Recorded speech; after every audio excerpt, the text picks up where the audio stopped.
Բարի սիրելի քաղաքացիներ, սիրելի ժողովուրդ, հույս ունեմ բոլորդ արթնացել եք արդեն եւ այսօր ուզում եմ ձեզ ներկայացնել քաղաքացիական պայմանագիր կուսակցության նախընտրական ծրագիրը 2026 թվականի խորհրդարանական հերթական ընտրություններում եւ մեր նախընտրական ծրագիրը սկսվում է իմ ուղերձով ուղերձը իր հերթին սկսվում է մեջբերումով 2021-26 թվականներին կառավարության գործունեության ծրագրից, որը ընդունվել է 2021 թվականի օգոստոսին ազգային ժողովում։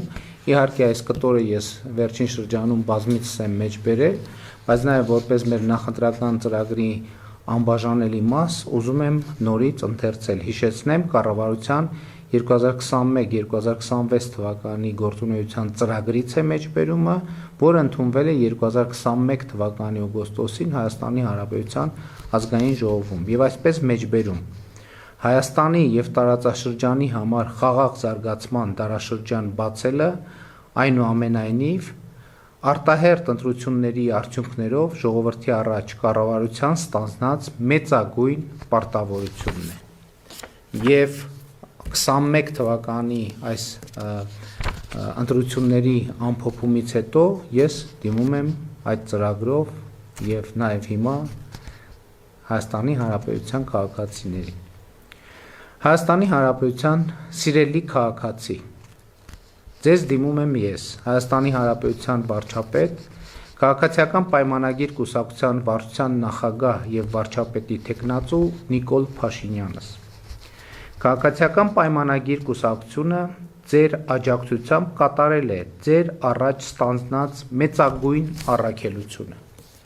Հայաստանի եւ Ադրբեջանի միջև խաղաղություն է հաստատվել եւ այսպիսով Հայաստանի համար խաղաղ զարգացման դարաշրջանը բացված է։ Հունիսի 7-ին կայանալիք ընտրություններում ձեզ հետ միասին մենք մի խնդիր ունենք լուծելու։ Պետք է տեր կանգնենք խաղաղությանը, որը նոր է, մանուկ է, դեռևս խոցելի է եւ մեր ամենօրյա խնամքի կարիքը ունի։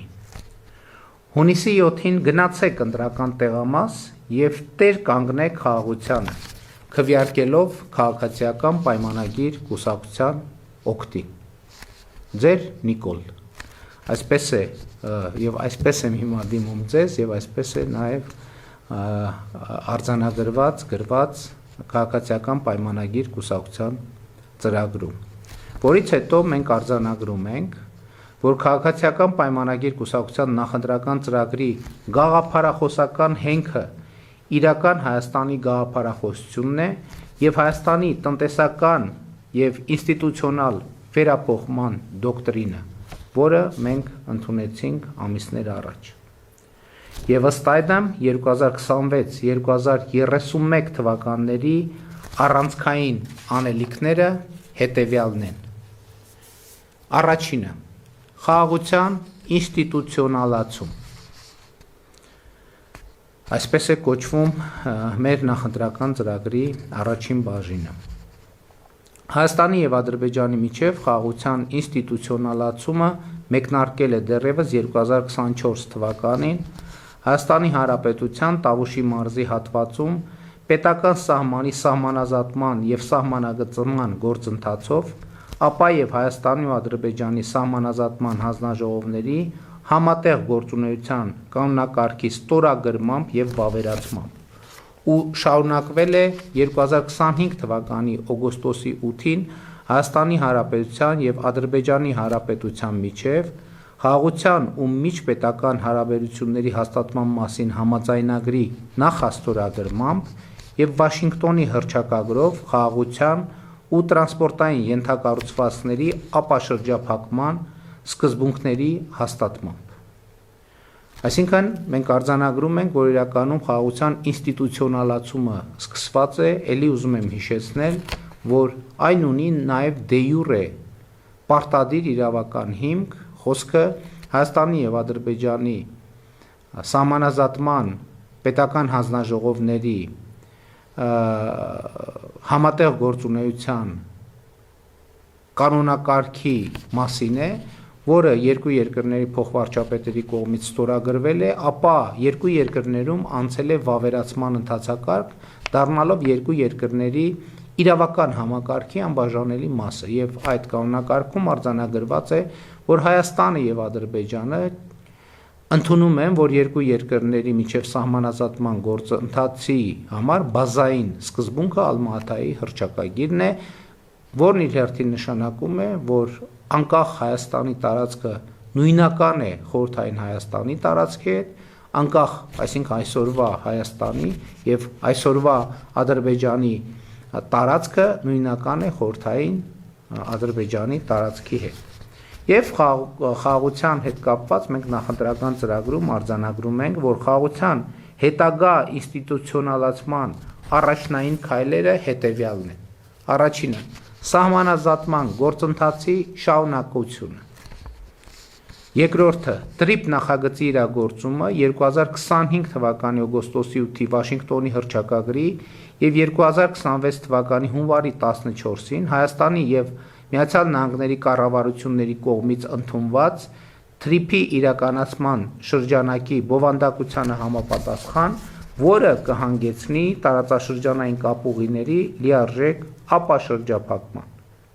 Հաջորդ քայլը խաղաղության ինստիտուցիոնալացման բնականաբար Հայաստանի Հանրապետության եւ Ադրբեջանի Հանրապետության միջև խաղաղության ու միջպետական հարաբերությունների հաստատման մասին նախաստորագրված համաձայնագրի վերջնական ստորագրումն է, վավերացումը, դրանում նախատեսված քայլերի հետագա իրագործումը։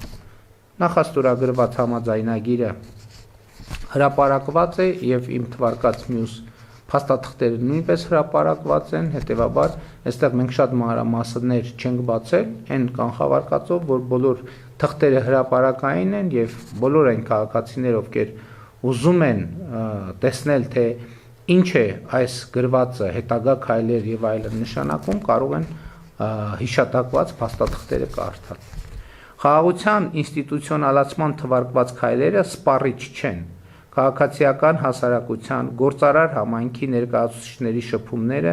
երկկողմ առևտուրը, քաղաքական, մշակութային, հումանիտար երկխոսությունը խաղաղության ինստիտուցիոնալացման կարևոր գործիքներ են եւ քաղաքացիական պայմանագիր կուսակցությունը կքաջալերի ու կաջակցի այդ ուղղությունների ակտիվացմանը Հայաստան-Ադրբեջան հարաբերությունների համատեքստում։ Ուրախությամբ պետք է արձանագրեմ, որ արդեն իսկ որոշակի ծրագրեր իրականություն են դառնում Հայաստանի եւ Ադրբեջանի միջև երկկողմ առևտուր է քայլ փոքր քայլերով եւ հաստատվում քաղաքացիական հասարակության ներկայացուցիչների շփումները արդեն կոնկրետ հունի մեջ են ընկած ես հույս ունեմ եւ համոզված եմ, որ առաջիկայում նաեւ գործարար կապեր կհաստատվեն, որը խաղաղության ինստիտուցիոնալացման կարևորագույն միջոցներից եւ գործիքներից մեկն է։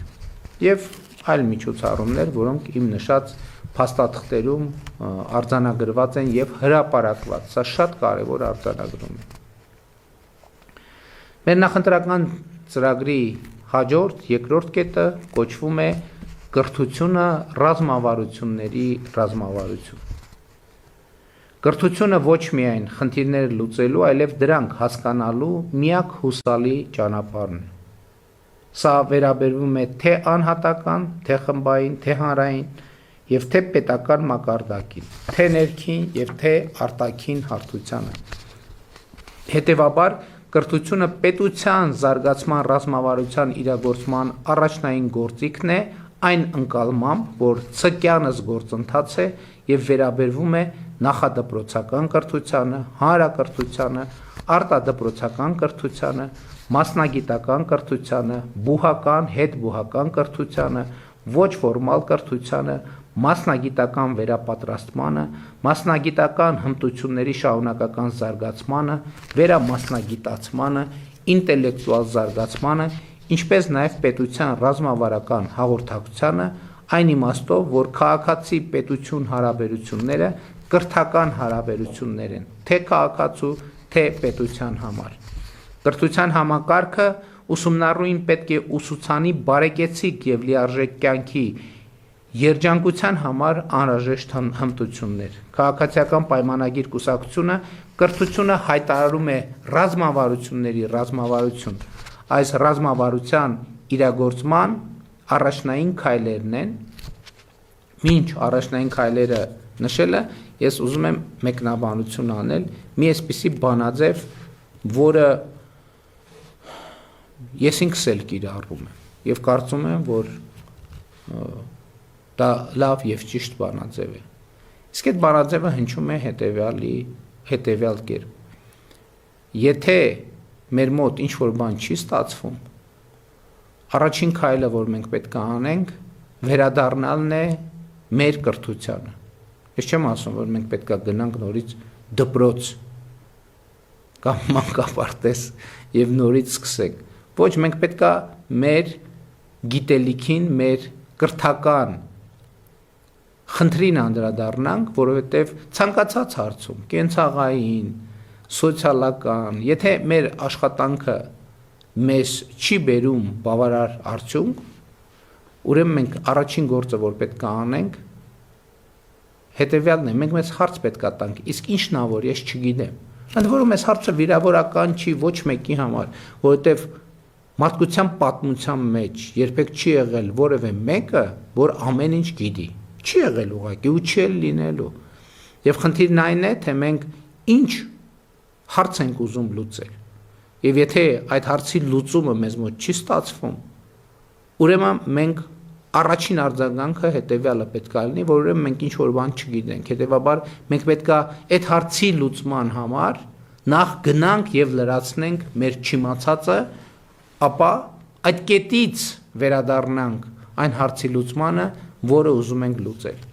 Իսկ պետական քաղաքականության առումով կրթության ոլորտում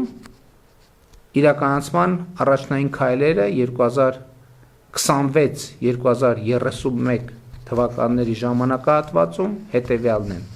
Նախադպրոցական կրթության ոլորտում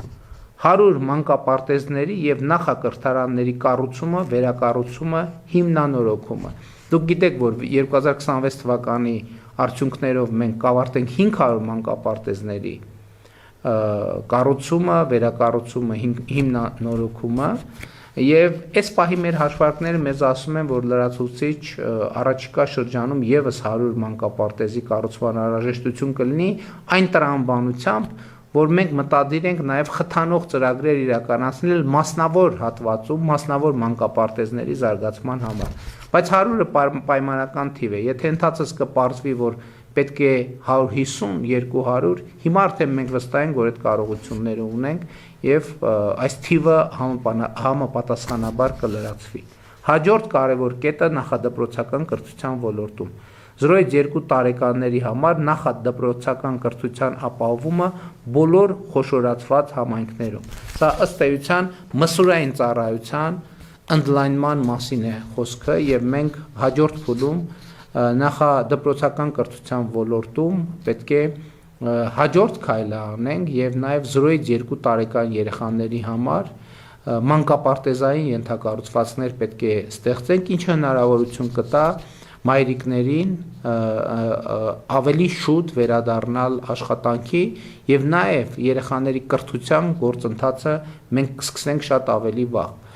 Ես հասկանում եմ, որ մեզանում շատ արտասովոր է հնչում 0-ից 2 տարեկան երեխաների արտադպրոցական կրթություն հասկացությունը, բայց մեր ընկալումն այն է, որ ծնված պահից երեխան ըստ էության իհարկե շատ,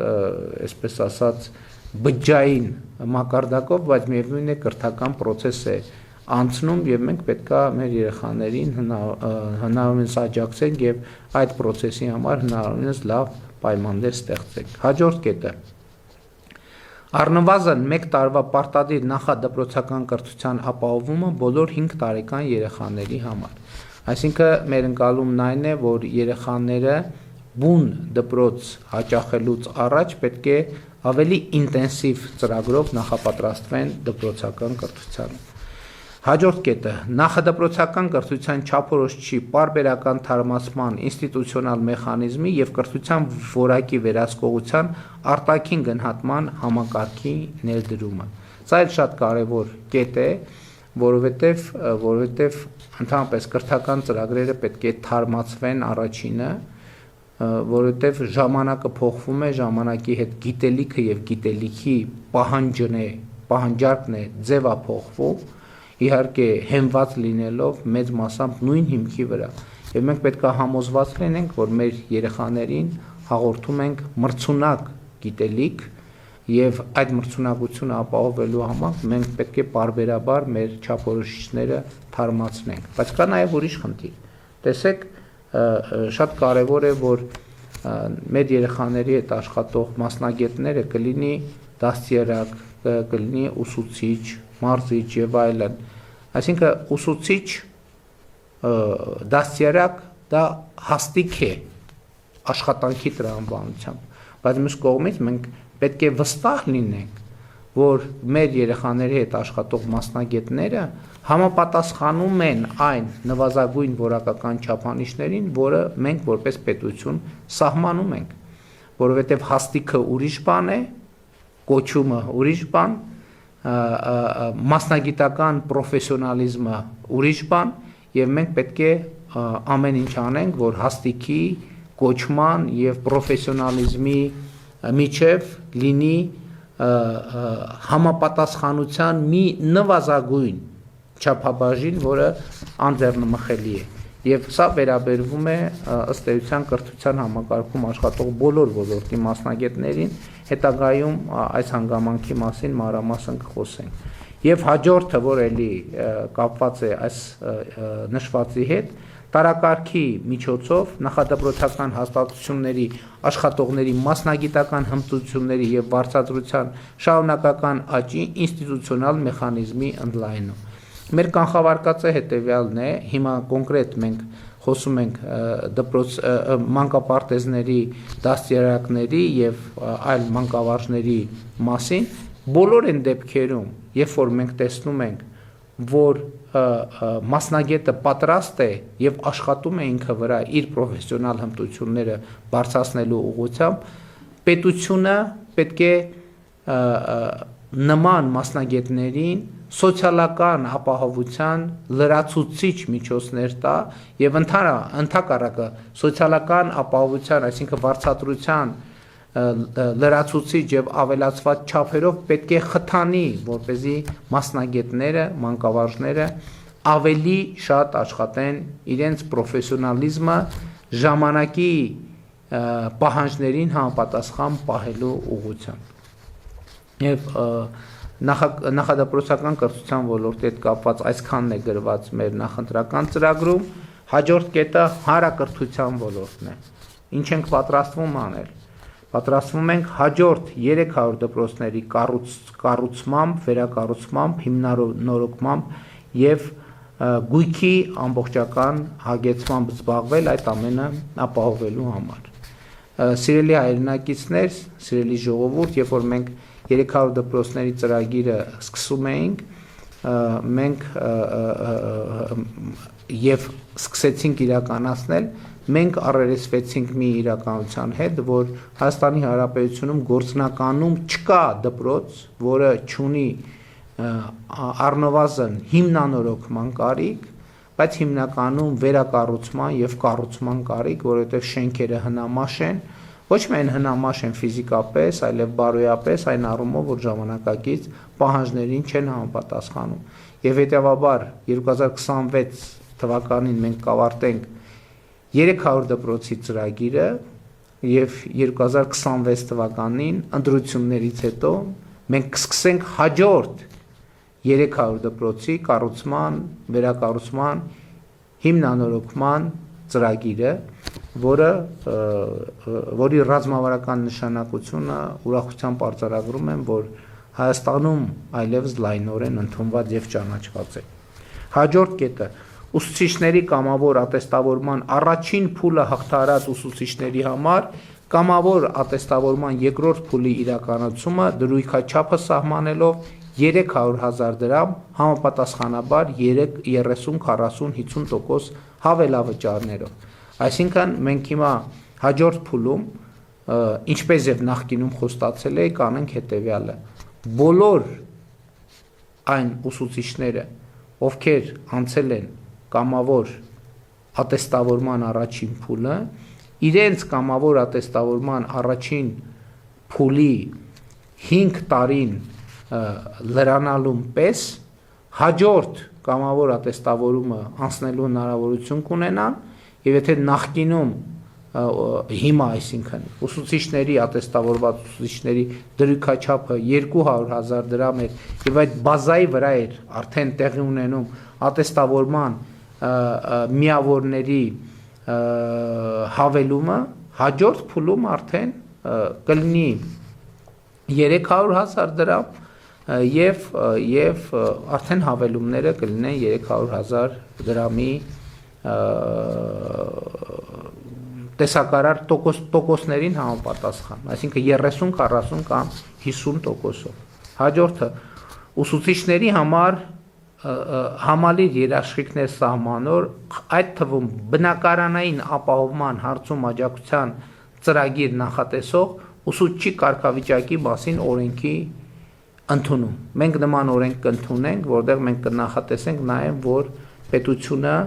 հատուկ ծրագիր պետք է իրականացնի ուսուցիչների բնակարանային ապահովումը իրագործելու համար։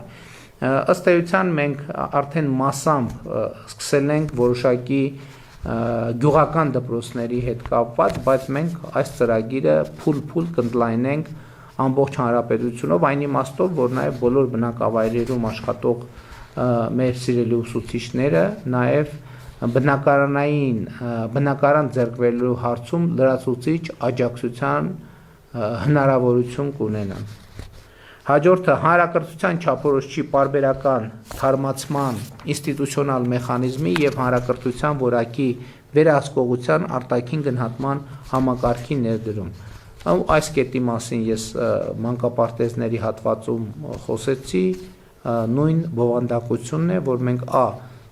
համոզված լինենք, որ մեր ծրագիրը հանրակրթության չափորոշիչը համապատասխանում է ժամանակակից պահանջներին եւ անընդհատ ստեղծել խթաններ, որ մեր սիրելի ուսուցիչները ավելի շատ ջանք գործադրեն իրենց մասնագիտական հմտությունները նույնպես ժամանակի պահանջներին համապատասխանեցնելու համար, որովհետեւ այստեղ կա մի օբյեկտիվ իրականություն։ Գիտելիքը հանրակրթության մրցունակության համար անհրաժեշտ գիտելիքները, հմտությունները ժամանակի ընթացքում փոխվում են, զարգանում են եւ պետք է միշտ համոզված լինել, որ մենք բոլորս ներառյալ մեր սիրելի ուսուցիչները համապատասխանում են այդ նոր պահանջներին եւ ստանդարտներին։ Հաջորդը արտադպրոցական կրթության ոլորտում մշակութային եւ մարզական կրթության համակարգի հետագա զարգացումը առնվազն 100 արվեստների ներառյալ երաժշտական, գեղարվեստի, արվեստի, մանկապատանեկան ստեղծագործության կենտրոնների, դպրոցների, այսինքն արվեստի երաժշտական դպրոցների, մարզադպրոցների, մարզական կենտրոնների կառուցման, վերակառուցման կամ հիմնանորոգման եւ գույքով հագեցման ծրագիրը։ Հիմա ինչի մասին է այս ծրագիրը։ Իհարկե մենք 300 դպրոցների գործող եւ նոր ծրագրերով ապահովում ենք նաեւ որոշակի մշակութային, մարզական ենթակառուցվածքներ, որոնք հասանելի պետք է լինեն ընդհանրապես համայնքներին, դա միայն դպրոցի համար չէ, բայց մյուս կողմից մենք ուսումնասիրում ենք եւ կրթական ենթակառուցվածքը ընդլայնելու խնդիր ենք տեսնում։ Որն է այդ խնդիրը։ Մեզ պետք են երաժշտական դպրոցներ, մեզ պետք են արվեստի դպրոցներ, մեզ պետք են մարզադպրոցներ եւ մենք այս ուղղությամբ կաշխատենք, ինչ նկատի ունեմ, որովհետեւ մեր հույսը այն է, որ եւ երաժշտական դպրոցների, եւ արվեստների դպրոցների, եւ մարզադպրոցների պահանջարկը այնքան կմեծանա երեխաների շրջանում, որ դպրոցական ենթակառուցվածքները, որը մենք կառուցում ենք, արդեն բավարար չեն լինի եւ մեզ անհրաժեշտ կլինի լրացուցիչ դպրոցներ, ընդ որում նկատի ունենալով այն երեխաներին, ովքեր այս ուղղություններով ուզում են հետագայում պրոֆեսիոնալ գործունեություն ծավալել։ Պարզա չէ, երեխան, ասենք, դպրոցում զբաղվում է ծրագրի շրջանակներում ֆիզկուլտուրա բնականաբար կա։ Մենք բոլոր դպրոցները ապահովում ենք սպորտային դահլիճով, բացօթյա խաղահրապարակներով, մարզական ենթակառուցվածքներով եւ գույքով։ Բայց մեր մտածածը այն է, որ դպրոցում պետք է Երևան այն երեխաները, ովքեր օրինակ սպորտի հետ կապված արտառոց տաղանդ են ցուցաբերում եւ նրանց այդ տաղանդը պետք է զարգանա մարզադպրոցներում, որտեղ ավելի պրոֆեսիոնալ պարապմունքներ իրենք իրականացնեն։ Նույնը վերաբերվում է արվեստին, նույնը վերաբերվում է երաժշտական դպրոցներին։ Մի այսպիսի հանգամանք կա, այստեղ գրված է ուրեմն մարզական կենտրոնների մասին, այստեղ մենք արդեն սկսել ենք մասնավորի հետ համագործակցություն ենք իրականացնում եւ մասնավորի հետ կառավարությունը կսկսի հիմնադրել խոշորացված համայնքներում մարզական կենտրոններ, ֆիթնես կենտրոններ կամ ջիմեր, ինչպես ընդունված է ասել, երկու նպատակադրմամբ։ Առաջինը, որ այն հասանելի լինի վճարովի սկզբունքներով մեծահասակներին,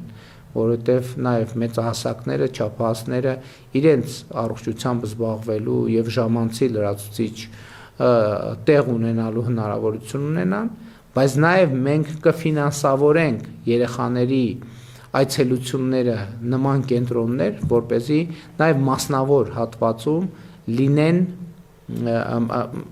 մասնավոր պետական, որովհետև շենքերը ըստ էության կառուցվելու է հիմնականում պետության ֆինանսավորման, բայց արդեն ընթացիկ կառավարումը պետք է իրականացնի մասնավորը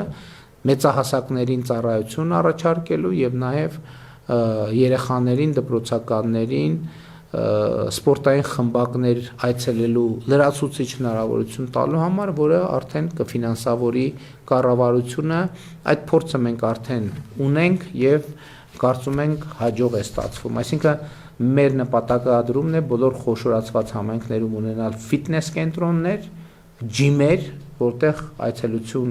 այցելության հնարավորություն կունենան վճարովի հիմունքներով մեծահասակները եւ դպրոցականները որոշակի պայմաններում նաև կառավարությամբ ֆինանսավորմամբ կամ համաֆինանսավորմամբ։ Հաջորդ կետը համայնքային եւ պետական արտադպրոցական հաստատություններում եւ կենտրոններում մանկավարժների եւ մարզիչների կամավոր ատեստավորման ծրագրի հետագա զարգացումը։ Մեր նպատակներից հաջորդը մենք ուզում ենք նաև արտադպրոցական հիմնարկներում մանկավարժների կամավոր ատեստավորման ծրագիր իրականացնել, որտեղ նրանց աշխատավարձը կբարձրանա եւ նաեւ մենք բոլորս կհամոզվենք, որ նրանք բավարար խթաններ ունեն իրենց մասնագիտական կարողությունները զարգացնելու տեսակետից։ Հաջորդ քայլը երեխաների ստեղծագործականության խթանման հարթակների ձևավորումը, այդ թվում արվեստների միջազգային ճամբարների, հեղինակային կատարումների, մրցույթների եւ այլ միջավայրերի շարունակական զարգացման միջոցով։ Իհարկե, մենք արդեն այդպիսի փոքր փորձեր անում ենք, մասնավորապես սպորտային միջոցառման ժամանակ, վարչապետի գավաթի տարբեր միջոցառումների ժամանակ մենք տարբեր մշակութային հատվածներ ենք ունենում եւ տարբեր մարզերից, բոլոր մարզերից երեխաներ են հրավիրում, որտեղ ելույթ են ունենում, իրենց տաղանդը ցույց տալու եւ զարգացնելու հնարավորություն են ունենում, բայց այս process-ը արդեն ավելի կենտրոն իմիջայլոց, այո, նաեւ մենք ջերմուկում իրականացնում ենք հեղինակային երգի փառատոնը երեխաների, դպրոցականների եւ երիտասարդների շրջանում եւ այդ փորձը մեզ դուր է գալիս, մենք ուզում ենք դա զարգացնել, որպեսզի ստեղծագործականությունը մեզանում ավելի զարգանա երեխաների եւ երիտասարդների շրջանում։ Հաջորդ կետը վերաբերվում է մասնագիտական կրթության եւ ուսուցման ոլորտին, որտեղ ծրագրերը հետեւյալն են։ առնվազն 30 ՄԿ հաստատությունների, խոսքը քոլեջների մասինն է, վերակառուցումը, կառուցումը, հիմնանորոգումը եւ հագեցումը անհրաժեշտ գույքով եւ սարքավորումներով։ Այսինքն մենք հիմա նաեւ պետք է քոլեջների համար այսպիսի ծրագիր անենք, ինչպես դպրոցների համար ենք անում, եւ իմիջիայլոց մենք նպատակադրված ենք, որպեսզի մարզերում, բոլոր մարզերում լինեն պատշաճ մակարդակի քոլեջներ, որտեղ մարզի կարիքներին համապատասխան մասնագիտական կրթություն կապահովվի։ Մասնավորի հետ համագործակցության խորացումը քոլեջների համատեղ կառավարման եւ դուալ ուսուցման համակարգի ամբողջական ներդրման միջոցով աշխատանքի վրա հիմնված ուսումնառությունը դարձնելով սովորելու հիմնական մեթոդ։ Ստեղ գաղափարը հետեւյալն է, որպեսզի քոլեջների կառավարմանը մասնակցեն իրական տնտեսության մեջ աշխատող այն ընկերությունները, որոնք կարող են եւ աշխատատեղեր են առաջարկելու քոլեջների շրջանավարտներին։ Մենք առաջարկում ենք, որ նրանք գան եւ մասնակցեն քոլեջների կառավարմանը, որպեսզի այդ մասնագետների պատվիրատման process-ը դարձնեն իրական կյանքին, իրական տնտեսությունների եւ իրական ընկերությունների կարիքներին առավել համապատասխան, որպեսզի մեզանում արկա են տարօրինակ իրականությունը մենք շտկենք, երբ որ շրջանավարտը ավարտում է, բայց աշխատանքի անցնելու համար պիտի մի հատ էլ ընկերությունում վերապատրաստվի։ Շատ հաճախ է այսպիսի բան պատահում, ինչը հիմք է տալիս եւ ակնհայտ է դարձնում, որ մեր կրթությունը տեսության մեջ այո, բայց գործնական գիտելիքներ տալու հարցում երբեմն ամբողջական չէ, այդ թվում են պատճառով, որ տնտեսությունը փոխվում է եւ կրթությունը չի հասցնում փոփոխվող տնտեսության հետևից։ Նաեւ սա է պատճառը, որ մենք ասում ենք, որ չափորոշիչները անդադ պետք է թարմացվեն։ Հաջորդ կետը քոլեջների, դասախոսների եւ վարպետների վարձատրությունն առնվազն կրկնապատկող ատեստավորման համակարգի զարգացումը եւ ամբողջական ներդրումը մասնագիտական կրթության եւ ուսուցման բոլոր ոլորտներում, այսինքն այստեղ էլ մենք աշխատավարձերի կրկնապատկման մեխանիզմը ուզում ենք զարգացնել, ուզում եմ հիշեցնել, որ մինչ այս էլ քոլեջներում գործում էր կամավոր ատեստավորման համակարգը եւ որոշակի չափանիշներով եւ տրամաբանությամբ եւ մենք որոշակի արդյունքներ արդեն ունենք։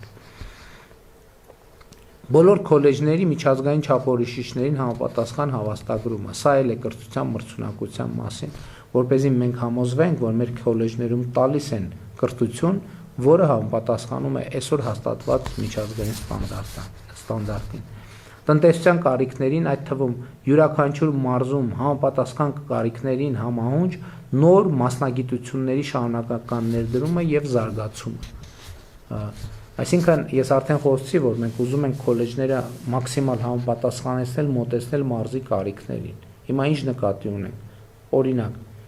ենթադրենք մի մարզում ակտիվ զարգանում են ինտենսիվ ջերմոցային տնտեսությունները։ Հիմա մենք այդ մարզի քոլեջներում կամ քոլեջում պիտի զարգացնենք այն մասնագիտությունները, որոնք կապված են այդ process-ի հետ։ Մոնտաժող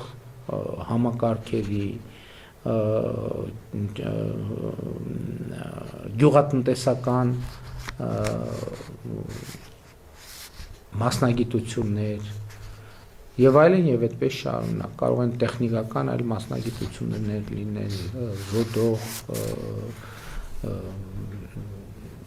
եւ այլն եւ այդպես շարունակ, տեխնիկական համակարգերի սպասարկող, որովհետեւ այդ ջերմոցներում ահռելի տեխնիկական համակարգեր են գործում, կաթսայատներ, կաթիլային ոռոգման համակարգեր, ինտենսիվ գյուղատնտեսության հետ կապված այլ մեխանիզմներ եւ մենք կոնկրետ տնտեսության կարիքներից ելնելով մտադիր ենք հենց մարզի համար նախատեսված ֆակուլտետներ բացել եւ սա է միջոցներից մեկը, որ հնարավորություն կտա, որ երիտասարդությունը աշխատանք ստանա իր ծննդավայրում եւ ստիպված չլինի մարզից տեղափոխվել Երևան եւ այդպես շարունակ։ Հաջորդ կետը վերաբերվում է բարձրագույն եւ հետբուհական կրթությանը եւ այս ոլորտներում մեր անելիքները հետեւյալն են. ակադեմիական քաղաքի ստեղծման առաջին փուլի իրագործումը եւ առաջին փուլում ակադեմիական քաղաքում կստեղծվի տեխնոլոգիական կլաստերը լիարժեք գործունեության համար անհրաժեշտ ենթակառուցվածքներով ներառյալ 3600 ուսանողի համար նախատեսված կացարանային ենթակառուցվածքները։ Դուք գիտեք, որ շատ ուսանողներ մարզերից եկած մեծ դժվարություններ են ունենում Երևանում բնակարաններ վարձակալելու ճանապարհին, եւ մենք հիմա առաջին փուլում ակադեմիական քաղաքում կստեղծենք տեխնոլոգիական կլաստերը, որը իդեպ ներառում է նաեւ գյուղատնտեսությունը,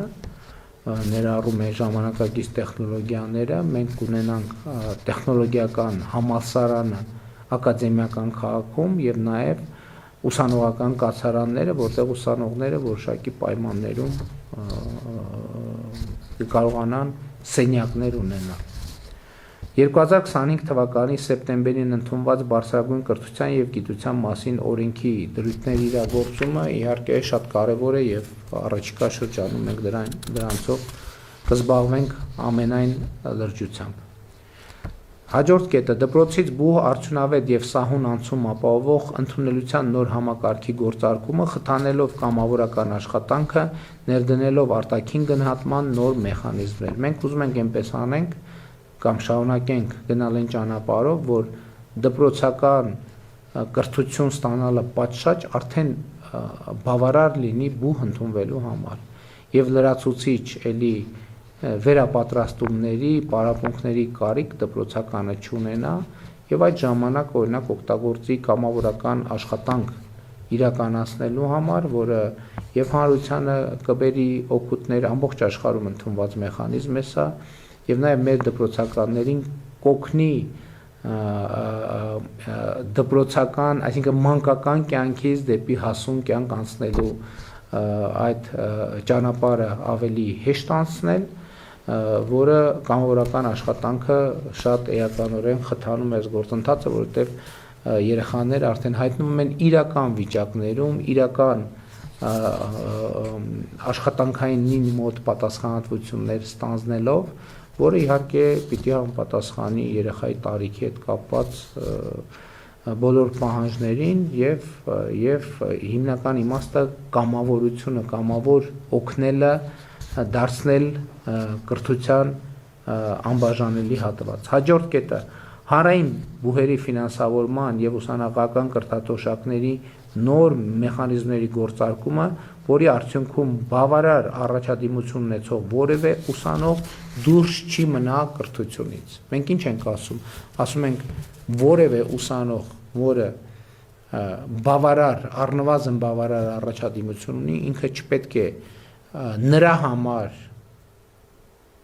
որ ուսման վարձը չի կարողանում վճարել, դուրս մնա բուհից։ Մենք պետք է սա բացառենք։ Մենք այսօր էլ ասում ենք, որևէ ուսանող չպետք է դուրս մնա բուհական կրթությունից միայն այն պատճառով, որ ուսման վարձը չի կարողանում վճարել։ Բայց մենք չենք ասում, որևէ ուսանող դուրս չպետք է մնա բուհից, որովհետև եթե բուհը ցավոք այդպեսի դեպքեր են լինում, սովորելը առաջնահերթություն չէ կամ ինչ որ օբյեկտիվ կամ պատճառով տվյալ ուսանողը բուհում սովորելու չափանիշներին չի անպատասխանում, իհարկե դրա համար է նաև որ քոլեջների համակարգը ներդրվում է, որպեսզի նաև նրանք ովքեր բուհում սովորելու կամ ցանկություն կամ չունեն կամ ինչ որ այլ օբյեկտիվ պատճառներով չեն կարողանում դա անել, կարողանան նաև քոլեջներում սովորել, բայց բավարար առաջադիմություն ունեցող, բավարար եւ բարձր բնականաբար առաջադիմություն ունեցող որևէ ուսանող չպետք է դուրս մնա բուհից։ Սա է մեր հիմնական խնդիրը, որը մենք պետք է լուծենք։ Եվ այսօր էլ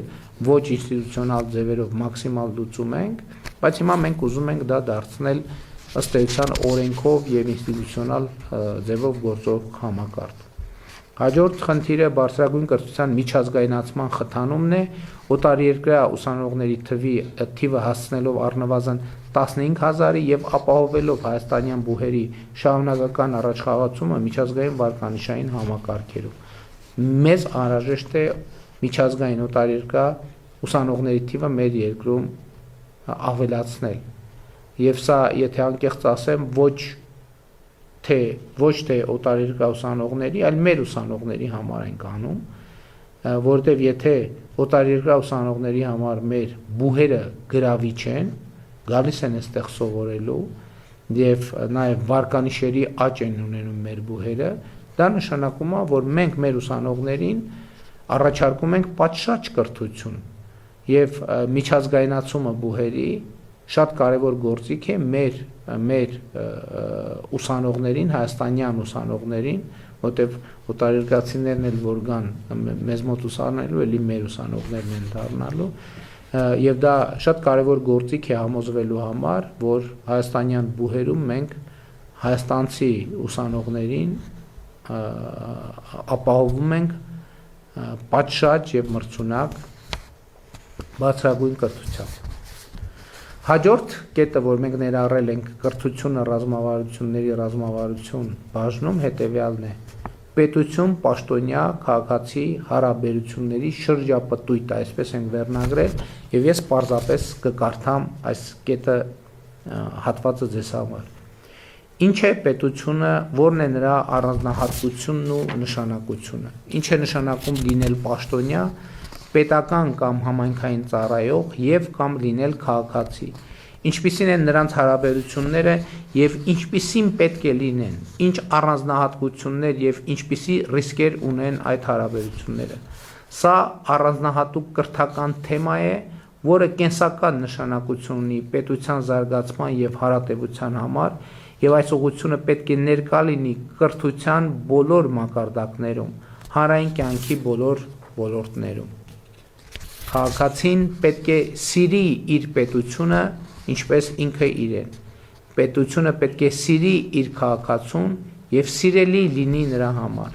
Սա է պետական պաշտոնյայի գործունեության խորքային նպատակը։ Քաղաքացիական պայմանագիր կուսակցությունը, նրա ձևավորած կառավարությունը եւ խորհրդարանական մեծամասնությունը կքաջալերեն եւ կխթանեն, որ Հայաստանի Հանրապետությունում կրթվելը շարունակի հաստատվել որպես կենսակերպ ու մտածելակերպ։ Մենք կխթանենք բոլոր օղակների կրթական լիցենզավորված եւ երաշխավորված ծրագրերը թե մասնավոր, թե պետական հատվածներում։ Կրթության բոլոր օղակներում կներդրվեն մասնավոր հատվածի ներգրավման նոր մոդելներ, կընդունվեն եւ կիրականացվեն ընթերցանությունը խթանող ծրագրեր, կընդգծվի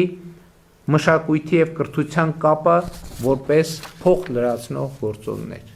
Հիմա այս հատվածում ընդամենը մի մեկնաբանություն ունեմ, որ ինձ մենք պետք է ընդունենք, որ դարերով պետություն չունենալու բերումով եւ նաեւ պետություն հասկացության զարգացման բերումով մենք պետք է մեր կրթական տեսադաշտից բաց չթողնենք հետեւյալ հարցը. ինչ է պետությունը, ինչի համար է պետությունը, ինչ է պետական պաշտոնյա, ինչ է նշանակում լինել քաղաքացի եւ ինչպիսին են քաղաքացի պետություն հարաբերությունները, քաղաքացի հարաբերությունները եւ ամենակարևորը մենք չպետք է մոռանանք մի բանի մասին, որ պետությունը պետք է սիրելի լինի իր քաղաքացուն եւ սրա համար պետությունը պետք է սիրի իր քաղաքացուն։ Դա էլ պետք է ճշգրտենք եւ հաջորդիվ դրան էլ անուղղակի անդրադարձ կա, իսկ ինչ է նշանակում պետության դիտանկյունից սիրել քաղաքացուն։ Ինչ է նշանակում քաղաքացու դիտանկյունից սիրել պետությունը։ Եվ ինչպես պետք է գործի պետական պաշտոնյան, որ ապահովի սերը պետության եւ քաղաքացու միջև եւ ինչպես պետք է ապահովել այդ սիրո փոխադարձությունը։ Եվ սա մեր գնահատմամբ կրթական խնդիր է եւ մենք այդ խնդիրը պետք է լուծենք այդ թվում կրթական համակարգով, սկսած նախադպրոցական կրթությունից եւ ավարտած ցկյանս կրթությամբ, որովհետեւ սա վերաբերվում է նաեւ չափահասներին, մեծահասակներին, բուհերը ավարտածներին, մեզ բոլորիս, Եվ սա խնդիր է, որի շուրջ մենք պետք է սովորենք եւ սովորենք։ Հաջորդ բաժինը մեր նախընտրական ծրագրի հավասարակշռված եւ հավասարակշռման արտաքին քաղաքականությունն է։ Եվ հավասարակշռված ու հավասարակշռման արտաքին քաղաքականությունը ցույց տվեց իր արդյունավետությունը, թույլ տալով կայունացնել Հայաստանի Հանրապետության արտաքին քաղաքական միջավայրը։ Հավասարակշռված եւ հավասարակշռման արտաքին քաղաքականությունը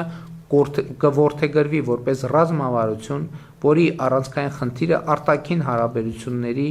անհամաչափություններ թույլ չտալն է կամ անհամաչափությունները հավասարակշռելու գործիք ունենալը։ Հավասարակշռված եւ հավասարակշռման արտաքին քաղաքականության մեջ առանցքային դեր ունի տարածաշրջանացումը,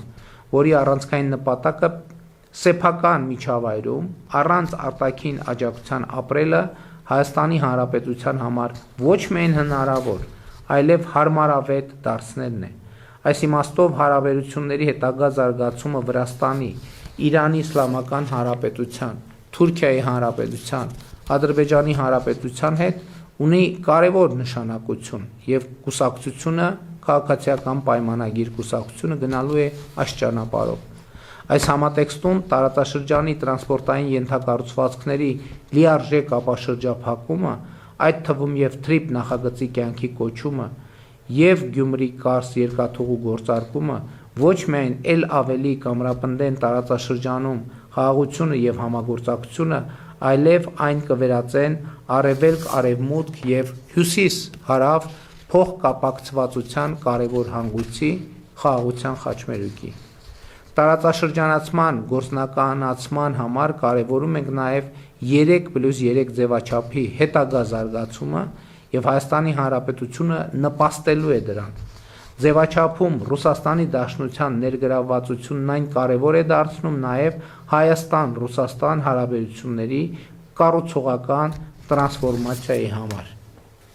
Հայաստանի Հանրապետությունը որդեգրել է նաև տարածաշրջանացում 2 հայեցակարգը նկատի ունենալով Կենտրոնական Ասիայի եւ Մերձավոր Արևելքի երկրները եւ Հնդկաստանը։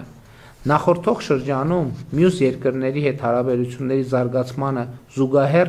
էական եղավ նաև Սաուդյան Արաբիայի եւ Պակիստանի հետ դիվանագիտական հարաբերությունների հաստատումը։ Այս ուղղությունը նոր ակտիվություն կստանա 2026-2031 թվականների ընթացքում։ Ուզում եմ հիշեցնել, որ մինչև վերջերս Հայաստանի Հանրապետությունը չուներ դիվանագիտական հարաբերություններ Սաուդյան Արաբիայի եւ Պակիստանի հետ եւ մենք հաստատեցինք դիվանագիտական հարաբերություններ եւ ըստ այդմ նախընտրական ծրագրի այս կետը արձանագրում են նախ հավասարակշռված եւ հավասարակշռման արտաքին քաղաքականության արդյունավետություն եւ պետք է արձանագրել, որ խաղաղությունը մեծ հաշվով մեկնարկել է հավասարակշռված եւ հավասարակշռման արտաքին քաղաքականության հայեցակարգը որդեգրելու պահից։ Երբ որ մենք այլ դիտանկյունից ենք նայել մեզ, մեր տարածաշրջանին եւ աշխարհին եւ այլ դիտանկյունից նայելը բերել է կոնկրետ արդյունքների։ Այստեղ է որ շատ կարեւոր է, ես նախորդ օրը ազգային ժողովում էլ խոսեցի, օրինակ քաղաքական ընդդիմության որոշ ներկայացուցիչներ շատ հաճախ մեզ եւ կոնկրետ ինձ մեղադրում են ադրբեջանամետ եւ թրքամետ լինելու մեջ։ Իսկ ինչա տեղի ունեցել եւ տեղի ունենում իրականում։ Իրականում տեղի ունենում հետեւյալը, որ Ադրբեջանի եւ Թուրքիայի հետ հարաբերություններում մենք միշտ գործել ենք երրորդ երկրների միջոցով։ Այսինքն մեր ասելիքները եւ մեր օրակարգերը 90 եւ ավելի տոկոսով քննարկել ենք երրորդ երկրների միջոցով։ Եվ ինչ ենք արձանագրել։ Մենք արձանագրել ենք մի շատ պարզ բան, որը ունի օբյեկտիվ եւ սուբյեկտիվ հիմքեր։ Երբ որ դու երրորդ անձի միջոցով ես շփվում որևէ մեկի հետ, դու չես կարող երբեք համոզված լինել, որ քո ուղերձները երրորդ անձը հասցեատիրոջը ճիշտ է փոխանցում եւ նրա ուղերձները փոխանցելիս նույնպես ճշգրիտ է գործում, որովհետեւ երրորդ անձը կարող է ունենալ իր պատկերացումները, իր շահերը, իր ընկալումները։ Եվ մենք երբեք չգիտենք, որոնք են երրորդ անձի եւ երրորդ անձանց շահագրգռությունները։ Եվ միջ այլոց սա է եղել նաեւ պատճառը, որ երկար տարիներ, տասնամյակներով մեր տարածաշրջանում խաղաղություն չի հաստատվել։ Եվ մենք փոխել ենք մեր դիրքորոշումը։ Մենք ասել ենք, եթե մենք Թուրքիայի եւ Ադրբեջանի հետ խոսելու բան ունենք, իսկ մենք ունենք ակնհայտորեն, ինչու չպիտի խոսենք, որովհետեւ սա է միակ երաշխիքը, որ մենք վստահ կլինենք, որ մեր ուղերձը ճիշտ է հասել տեղ եւ վստահ կլինենք, որ պատասխանը ճիշտ ենք, ճիշտ պատասխան ենք ստանում, այսինքն ճշգրիտ լավ վատ այդ երկրորդ հարցն է, բայց որ հաղորդակցության մեջ դեֆորմացիաներ չլինեն։ Ես ձեզ ուզում եմ հավաստիացնել, որ դեֆորմացիաները միշտ են լինում, երբ որ հաղորդակցությունը երրորդ անձանց միջոցով է, ընդ որում երբեմն կամա դիտավորյալ, երբեմն էլ ակամա, որովհետև կան նյուանսներ, նրբություններ, այդ թվում տարածաշրջանի վերաբերվող մենթալիտետային, ընկալումային, որ հեռավոր երկրները կարող են այդ նյուանսները չարձանագրել, իսկ այս իրավիճակներում, երբ որ տասնամյակների եւ երբեմն նույնիսկ դարավոր կոնֆլիկտներ կան, ամեն նրբությունը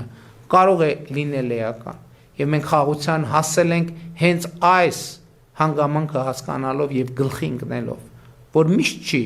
որ երրորդ անձի միջոցով փոխանցված ուղերձը փոխանցվում է այնպես, ինչպես ուղերձի հեղինակը դա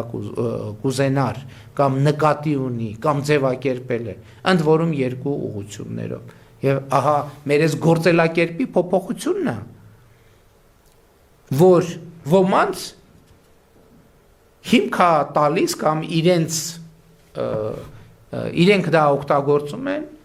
մեզ կամ ինձ մեղադրելու թրքամետության կամ ադրբեջանամետության մեջ։ Իսկ հարցը տևյալն է, որտեղ նրանք գործելակերպը մեր տասնամյակներով եղել է դա։ Թուրքիային բան ունենք ասելու, իսկ որտե զանգենք, որ մայրաքաղաք զարգենք, որ մեր ասելիքը հասնեն Թուրքիային կամ Ադրբեջանին։ Մենք նախընտրել ենք, նախընտրում ենք եւ նախընտրելու ենք ուղիղ հաղորդակցությունը, իհարկե չբացառելով նաեւ երրորդ երկրների օրակարգեր կան, որտեղ երրորդ երկրների ներգրավվածությունը անհրաժեշտ է, պարտադիր է, որովհետև դա արդեն ընդհանուր օրակարգ է, բայց երկկողմ հարաբերություններում մենք պետք է հաղորդակցությունը պահենք ակտիվ եւ այս ընկալման շնորհիվ է նաեւ, որ մենք այսօր ունենք խաղաղություն։ Մենք նախորդող շրջանում նաեւ հետեւյալ արդյունքն ենք արձանագրել արտաքին քաղաքականության ոլորտում։ Ռազմավարական գործընկերության կամ երկխոսություն կամ օրակարգ է հաստատվել Ամերիկայի Միացյալ Նահանգների, Վրաստանի, Նիդերլանդների, Չինաստանի, Մեծ Բրիտանիայի, Ղազախստանի, Եվրամիության, Գերմանիայի եւ Լյուքսեմբուրգի հետ։ Առաջիկայում մենք նաեւ հույս ունեմ Ֆրանսիայի հետ այդպիսի փաստաթուղթ կստորագրենք։ Միևնույն ժամանակ Ռուսաստանի Դաշնության հետ հարաբերությունները գտնվում են կառուցողական տրանսֆորմացիայի փուլում։ Հայաստանը զարգացնելու է փոխշահավետ կառուցողական հարաբերություններ Ռուսաստանի Դաշնության հետ։ Ես էլի ասում եմ, Ռուսաստանի Դաշնության հետ մեր հարաբերությունները դժվար է գերագնահատել այդ հարաբերությունների նշանակությունը։ Եվ ուզում եմ նաև բարձրաբանել, ինչ նկատի ունեմ կառուցողական տրանսֆորմացիա ասելով։ Ըստ էության Ռուսաստանի հետ մեր հարաբերությունները ամբողջությամբ կառուցվել են Ղարաբաղյան շարժման պայմաններում։ Հիմա երբ Ղարաբաղյան շարժումը չենք շարունակում, հիմա երբ խաղաղություն է հաստատված, երբ կոնֆլիկտը կարգավորված է, բնականաբար հարաբերությունները պետք է հարմարեցվեն, զարգանան այդ նոր տրամաբանությամբ։ Ուրիշ պարզ բան ասեմ, նախկինում կոնֆլիկտի պայմաններում մենք Ռուսաստանի հետ երկաթուղային հաղորդակցություն երբեք չենք ունեցել։ Հիմա ունենք երկաթուղային հաղորդակցություն։ դա ազդեցություն ունենալու է մեր հարաբերությունների վրա, միանշանակ, այդ ազդեցությունը լինելու է կառուցողական, միանշանակ, եւ հենց այս տրամաբանությամբ մենք շարունակելու մեր ճանապարհը եւ Ռուսաստանի հետ մեր հարաբերություններում խնդիրներ ստեղծելու բոլոր փորձերը, ընդ որում հայաստանյան շատ ուժեր ուզում են հրահրել եւ սադրել ճգնաժամեր մեր հարաբերություններում, մենք նման բան թույլ չենք տալու եւ մեր բոլոր ջանքերը դնելու ենք Ռուսաստանի հետ մեր կառուցողական հարաբերությունների հետագա զարգացման վրա։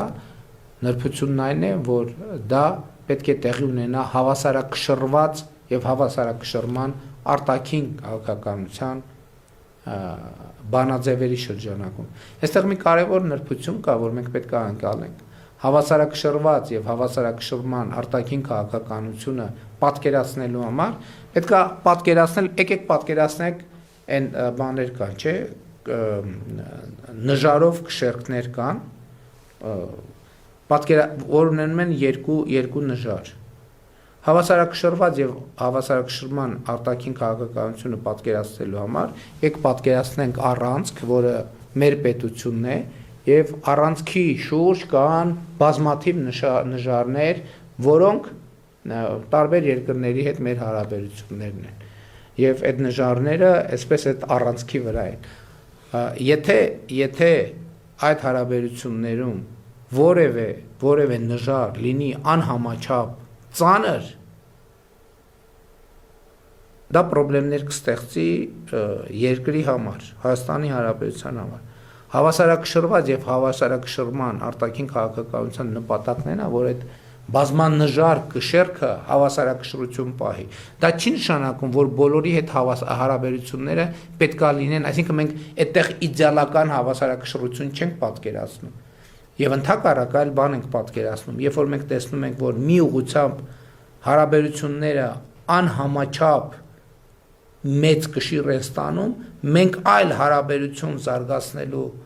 միջոցով հավասարակշռությունը վերականգնում ենք ոչ իդեալական։ Նկատի ունեմ բոլոր երկրների հետ հարաբերությունները նույն մակարդակի վրա պետքա չլինեն, բայց պետք է հարաբերությունները հավասարակշռվեն այնպես, որ ընդհանուր առմամբ կշռակարը կշերքը եւ նժարները լինեն հավասարակշռության վիճակում եւ շուրջ չգան, պատկերավոր ասած, երկրի գլխին, եթե այսպես շատ խոսակցական ասենք։ Սա է հավասարակշռված եւ հավասարակշռման արտաքին քաղաքականությունը։ Կարճ ասած, եթե շատ ուղիղ ասեմ, մենք չպետք է ունենանք այնպիսի հարաբերություններ, որի նժարում դրված է մեր հարաբերությունների ենթադրենք 60-70%-ը, էլ չեմ ասում 80-90%-ը։ Մենք պետք է այդ հարաբերությունները բաշխենք, միտեղ պետք է լինի 5%, միտեղ 7%, միտեղ 2%, միտեղ 1%, միտեղ 8% եւ այլն, եւ այդ նժարները որոշակի հավասարակշռության վիճակում պետք է լինեն։ Հաջորդ ենթավեռնագիրը մեր նախընտրական ծրագրի Հայաստանի Հանրապետություն Եվրոպական միություն հարաբերությունների մասին է։ 2023 թվականից Հայաստանում գործող ԵՄ քաղաքացիական առաքելությունը իր նպաստը բերեց մեր երկրի կայունության արևելյան սահմանների երկայնքով։ 2024 թվականին ընդունվել եւ կենսագործվում է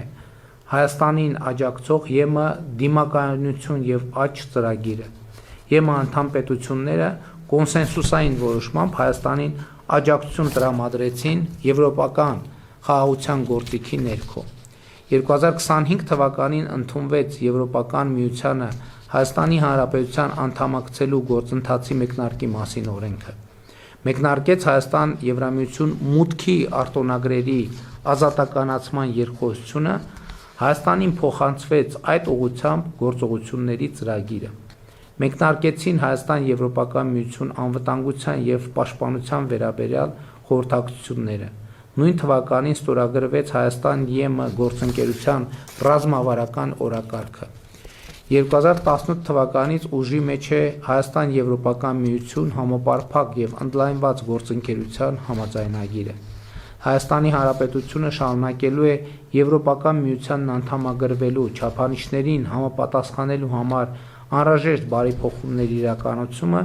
միջև այդ չափանիշներին լիարժեք համապատասխանելը։ Երբ Հայաստանը կհամապատասխանի Եվրամիության չափանիշներին, ԵՄ-ին անդամագրվելը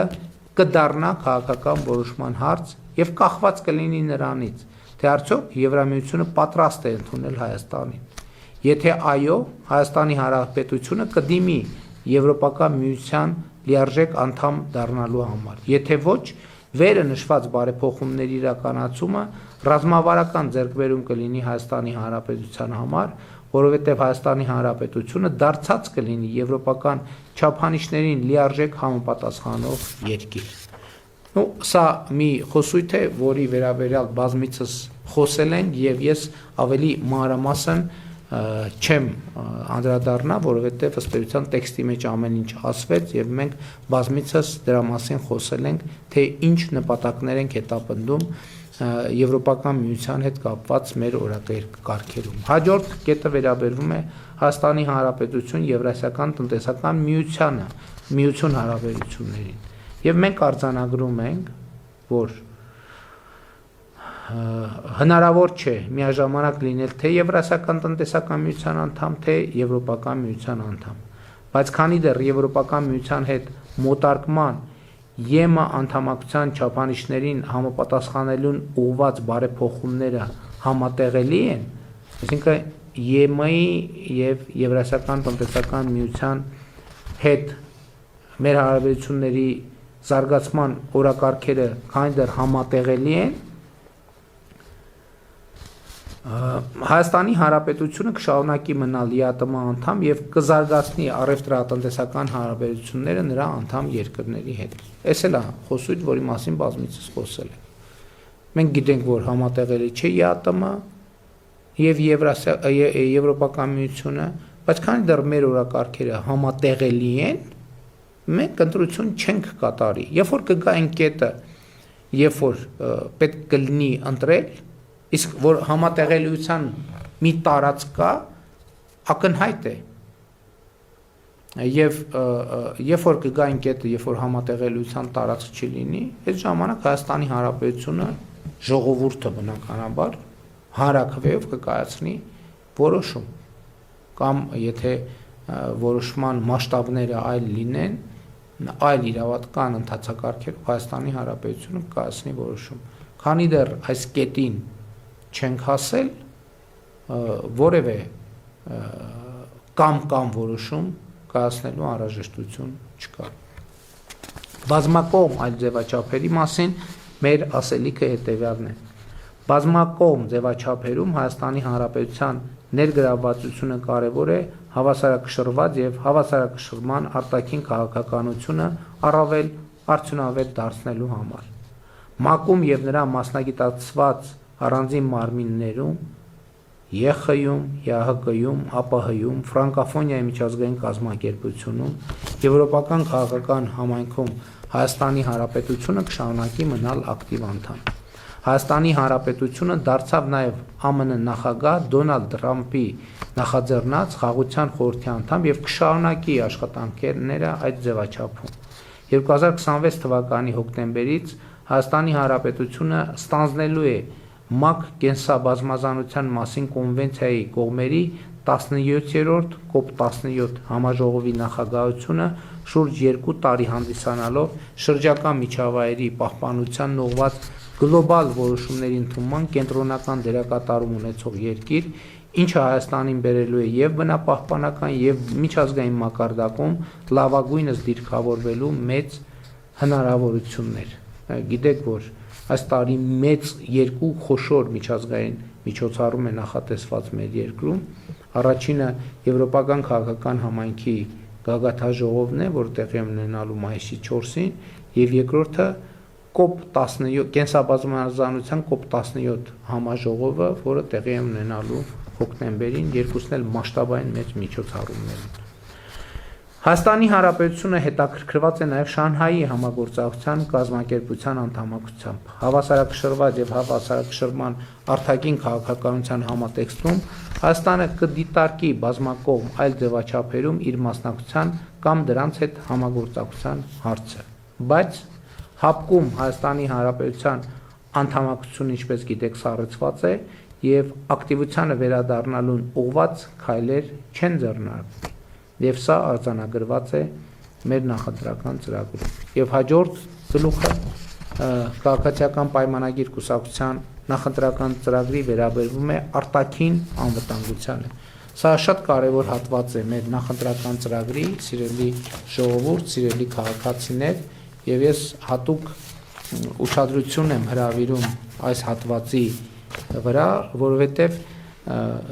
այստեղ մենք արձանագրել ենք թե ինչ նկատի ունենք, երբ որ ասում ենք, որ բանակը արտաքին անվտանգության ապահովման առաջին գործոն լինելու պարագայում նշանակում է, որ արտաքին անվտանգություն գոյություն չունի։ Մենք բանակից առաջ անվտանգության լրացուցիչ գործոններ պիտի դնենք, որպեսզի մենք համարենք, որ ունենք իրական անվտանգություն։ Եվ հիմա հարցը հետևյալն է. բանակից առաջ ինչ գործոններ են, որ պետք է ապահովեն Հայաստանի Հանրապետության անվտանգությունը, արտաքին անվտանգությունը։ Եվ ուրեմն այդպիսի առաջին գործոնը մեր համոզմամբ միջազգային լեգիտիմությունն է, որը մենք համարում ենք առաջնային գործիք, միջազգային լեգիտիմությունը Հայաստանի Հանրապետության արտաքին անվտանգության ապահովման առաջնային գործիքն է։ Միջազգային հանրությունը ճանաչում է Հայաստանի Հանրապետության տարածքային ամբողջականությունը Խորհրդային Միության հայկական ԽՍՀ սահմաններով։ Այս սկզբունքն է դրված նաև հաստատված խաղաղության հիմքում։ Հայաստանն ու Ադրբեջանը միմյանց տարածքային ամբողջականությունն ու ինքնիշխանությունը ճանաչել են հիմք ընդունելով 1991 թվականի Ալմաթայի հռչակագիրը, որին միացած խորհրդային հանրապետություններն իրենց վարչական սահմաններում դարձել են անկախ պետություններ։ Չվիճարկվող, այսինքն միջազգային օրենքով լեգիտիմ տարածք եւ արտաքին հարաբերությունների մեջ լեգիտիմ դիրքորոշումներ ու ակնկալիքներն ունենալն արտաքին անվտանգության ապահովման առաջնային գործիք է։ Այն չլինելով բացարձակ երաշխիք, այնուամենայնիվ կարևոր հիմնակար է։ Ինչ է իմաստը։ Երբ որ տեսեք նախորդ օրն էլ խորհրդարանում սրա մասին եղավ խոսակցություն, երբ որ ընդդիմության ներկայացուցիչը ասեց, որ խաղաղություն լինում է այն պարագայում, երբ որ պատերազմի պատճառներ չկան կամ պատերազմի պատճառները լուծված են։ Եվ այո, դա շատ ճիշտ ձևակերպում է։ Եվ դա էր պատճառը, որ մենք ասենք, որ պետք է Ղարաբաղի կոնֆլիկտից եւ Ղարաբաղյան շարժումից հրաժարվել, որովհետեւ կոնֆլիկտի եւ պատերազմի պատճառը հենց Ղարաբաղի շուրջ եղած տարընթերցումներն են, բայց երբ որ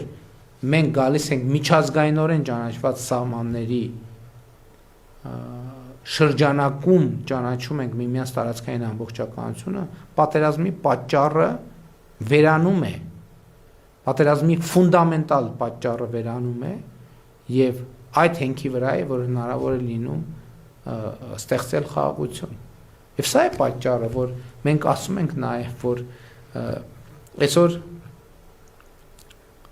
ձևավորվել է պատերազմի եռագլուխ կուսակցություն եւ այդ կուսակցության նպատակը հիմա արդեն նրանք ուղիղ չեն ասում,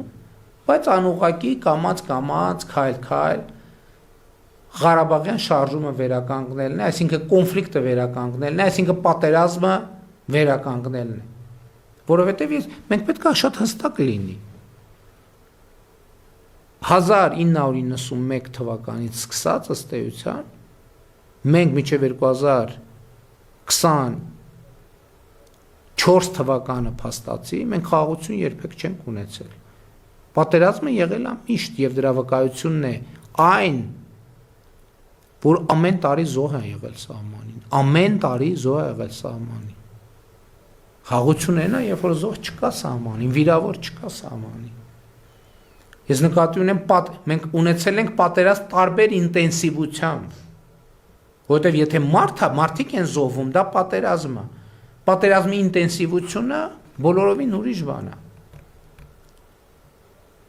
Իսկ մենք պատերազմ ունեցել ենք, որովհետև եղել է Ղարաբաղի կոնֆլիկտը, եղել է Ղարաբաղի շարժումը։ Ղարաբաղի շարժումը խաղաղության եւ անվտանգության հետ անհամատեղելի են եղել։ Եվ մենք մեծ հաշիվ ենք տվել, ասել ենք լավ, ինչի մեջ է մեր ընտրությունը։ Եվ մենք ընտրություն ենք կատարել հոգուտ անվտանգության, հոգուտ խաղաղության։ Եվ մենք այսօր ունենք անվտանգություն, ունենք խաղաղություն, բայց մարդիկ ուզում են կամանց կարդում եմ նախորդ օրը, որ էլի պատերազմի եռագլուխ կուսակցության ներկայացուցիչները այդ քարտեզներով են հանդես գալիս, հրապարակումներով են հանդես գալիս, եւ ինչպես հիմիջարից ասեմ, Ղարաբաղի կոնֆլիկտն էլ սկսվել է շատ անմեղ հումանիտար հարցերից։ Հիմա վերադարձի իրավունք։ Ղարաբաղ վերադարձի իրավունք։ Ադրբեջանը դրան կհակադրի ձեզ հայտնի թեմաները։ Եվ այդ գետի վրա կսկսի եռալ եւ կդառնա կոնֆլիկտ։ Մենք ասում ենք այդ թեմաները երկկողմ պետքա փակվեն։ Եվ սա իրատեսական եւ լեգիտիմ մոտեցում է միջազգային իրավունքի տեսակետից։ Եվ սա է մոտեցումը, որ երաշխավորում է խաղաղության։ Որտեւ եթե մենք հիմա ասենք, որ Ղարաբաղի մեր սիրելի հայրենակիցները պետքա վերադառնան Ղարաբաղ եւ մեր փախստականները պետքա վերադառնան, նրանք էլ են ասում, մեր փախստականներն էլ ուրեմն պետքա վերադառնան։ Հա մենք ասում ենք, չէ, մի րոպե Ղարաբաղի դեպքը ուրիշ է, նրանք ասում են, չէ, մի րոպե մեր դեպքն էլ է ուրիշ։ Այս ինչ տեղի դեպքն էլ է ուրիշ։ Եվ այլն եւ այսպես շարունակ։ Ես ուզում եմ ուղիղ ասել ձեր ժողովուրդ։ Եվ ես սրա մասին խոսել եմ այդ թվում հրապարակային։ Երբ է խաղաղությունը դառնում իրական, երբ որ մենք Ադրբեջանին առաջարկել ենք եւ առաջարկում ենք ռազմավարական գործարք։ Որն է ռազմավարական գործարքը։ Մենք ճանաչել ենք տարածքային ամբողջականությունը միմյանց եւ ինքնիշխանությունը Ալմաթայի հռչակագրի հիման վրա, այսինքն խորհրդային միության տարածքով։ Ներողություն, խորհրդային հայկական ԽՍՀ եւ ադրբեջանական ԽՍՀ տարածքներով։ Ուրեմն ճանաչում ենք ճշգրիտ, դելիմիտացիա ենք անում եւ հանգիստ ենք թողում իրար։ Հանգիստ էլ չենք բանանում, փորփրում, ով երբ որտեղ ապրել եւ այլն, ինչ ա ունեցել, էսա ունեցել են անում։ Մենք փակում ենք այդ թեման, որովհետեւ դա է խաղաղությունը։ Որովհետեւ եթե գիտեք ինչ, մենք պետք է արձանագրենք, որ մենք ունենք մեր ճշմարտությունը, այո, միանշանակ ունենք մեր ճշմարտությունը, բայց բոլորն ունեն իրենց ճշմարտությունը։ Եւ այդպեսին չի, այնպես չի, որ մենք երբ որ գնում ենք տարբեր միջազգային ատյաններում, մեր ճշմարտությունն են ներկայացնում, միջազգային հանրությունը մեզ ծափահարում, ասում է, վայ, ընդ որում բոլոր երկրներում կան այդպիսի շրջանակներ եւ կոնֆլիկտի ժամանակաշրջանում ես ուզում եմ ձեր ուշադրությունը հրավիրել ու սա լսելիս պետք չի նեգատիվ վերաբերվել բոլոր այդ երկրներին։ Բոլոր երկրներում էլ կան եղել են եւ ադրբեջանամետ շրջանակներ եւ հայամետ շրջանակներ։ Հայամետեր եկել են Հայաստան, տեսախցիկներ առաջ կանգնել են, ասել են, բա ձեր ասածը ճշմարտություն է, բա պատմական արդարությունը, բա Վուդրո Վիլսոնի իրավարար վճիռը, բանը Սևրի պայմանագիրը, բա այն մենք ձեզ հետ ենք, ձեր կողքին ենք, եղել են տարբեր շրջանակներ, պաշտոնական, կիսապաշտոնական, բայց ոչ մեկ մեզ ցույց չի տվել, որ միևնույն ժամանակ այդ նույն երկրից մի հատ ուրիշ խումբ կամ նույն ժամանակ չէ, մի ամիս հետո կամ առաջ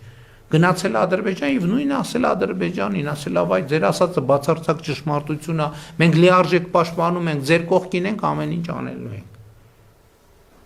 Եվ դրա արդյունքում ինչ ա եղել։ Արդյունքում եղել է կոնֆլիկտի բորբոքում, որի վրա հիմնականում այլոք տաքացրել են իրենց ձեռքերը։ Իսկ մենք տառապել ենք կորուստներ ենք ունեցել։ Եվ էլի եմ ասում, եթե եկեք մենք վերադառնանք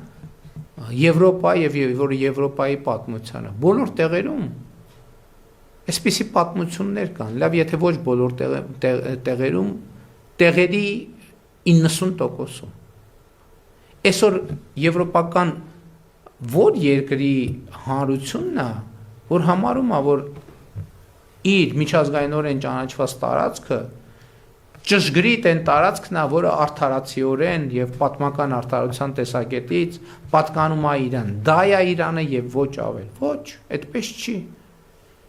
Բայց մարդիկ այնուամենայնիվ գտել են հավասարակշռման մի կետ, որովհետեւ հասկացել են, որ լավ, ինչքան կարելի է իրար կոտորել, ինչքան կարելի է, պետքա կանգ առնել մի կետի։ Պետքա կանգ առնել մի կետի։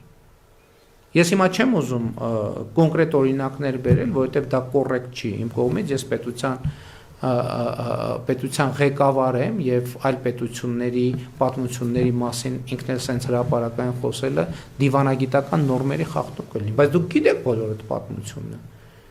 Եվրոպայի պատերազմների, կոնֆլիկտների պատմությունը գիտեք։ Չնայած այսօր էլ դրսևորվում է այդ ամեն ինչը։ Խաղաղությունը հավասարակշռման այն կետն է, որի շուրջ հնարավոր է լինում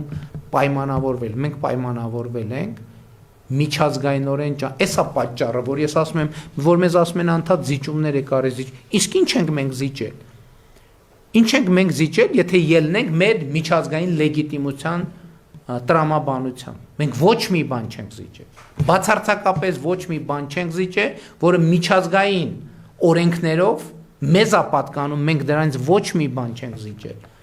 Խոսում մենք այսօր էլ ենք խոսում Հայաստանի շուրջ 200 կիլոմետր, քառակուսի կիլոմետր օկուպացված տարածքների մասին, բայց նաև գիտենք արդեն ասցի դե յուրե իրավական պարտադիր ուժ ունեցող փաստաթղթով մենք արձանագրել ենք, որ այդ հարցը կլուծվի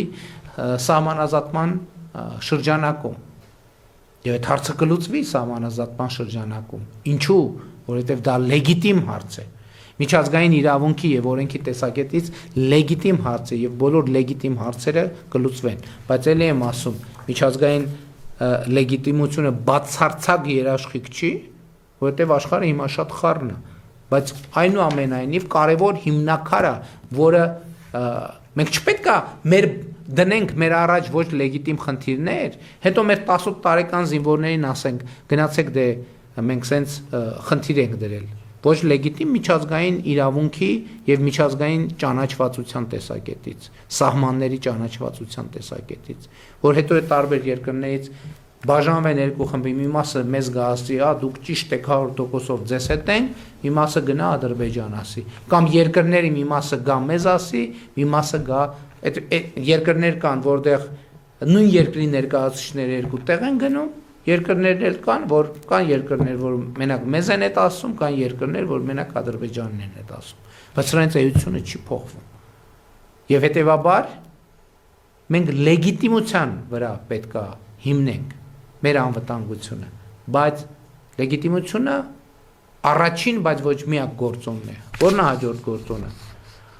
Փոխկապվածությունը արտաքին աշխարհի հետ արտաքին անվտանգության ապահովման հաջորդ գործիքն է։ Այս գործոնը թույլ է տալիս, որ երկիրը դառնա գլոբալ մատակարարումների շղթայի տնտեսական շրջանառության այնքան կարևոր մաս, որ նրա անվտանգությունն ու կայունությունը կարևոր դառնան բազմաթիվ այլ, այդ թվում հարևան երկրների համար եւ ընդհակառակը, որի անկայունությունը որպես սպառնալիք ընկալվի տարածաշրջանի եւ միջազգային հանրության կողմից։ Խաղաղության խաչմերուկ նախագիծը եւ սրանից բխող տրիպ նախագիծը, որոնց իրականացման արդյունքում Հայաստանի Հանրապետության տարածքով ապրանքներ կհոսեն արևելքից արևմուտք, հյուսիսից հարավ, նման հնարավորություններ են ստեղծում մեր երկրի համար եւ մենք հենվում ենք ու հենվելու ենք ռազմավարական այս ընկալման վրա։ Սա էլ է շատ կարևոր մի մաս։ Անվտանգությունը ինչ է դա կապված։ Ես եւ մենք մեզ հարց պիտի տանք։ Իսկ եթե Աստված չանի Հայաստանի հետ մի բան այն չլինի, ում աշխարհում դա հետաքրքրելու։ Ես գիտեք ինչ անկեղծ ասեմ, ես միջազգային մամուլին հետևում եմ միշտ եւ ինձ համար շատ տարակուսելի էր, որ օրինակ մեր կոնֆլիկտային իրավիճակները, էսկալացիաները շատ հպանցիկ էին լուսաբանվում միջազգային մամուլում, շատ հպանցիկ։ Այսինքն ոչ իրադրության մեր ընկալմանը համապատասխան։ Եվ ես ինձ հարց տվեցի ինչու։ Ինչն է դրա պատճառը։ Դրա պատճառն է նա, որ մեր երկրի անվտանգության խաթարումը աշխարհում ոչ մեկի կյանքում ոչ մի բան չի փոխում։ Գիտեք ինչու։ Որովհետև աշխարհում